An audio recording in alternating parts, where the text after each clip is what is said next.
kim ishlab charchab uxlasa degan ekan. Ishlab bola chaqa baqaman deb ishlab charchab qolib uxlasa, u uxlayotgan joyida gunoh kechirilib uxlanadi degan. Subhanalloh, ko'ring. Ishlaysiz, yozda ishlab charchab uxlab qoladi.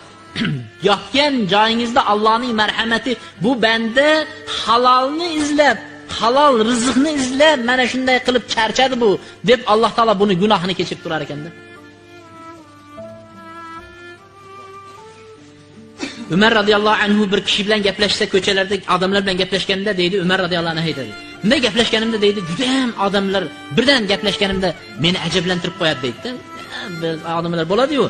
Birovlarni ko'rasiz, shunday gapirganda sizga endi aqllarni o'rgatib ketadimi, shuna bo'lib ketadi.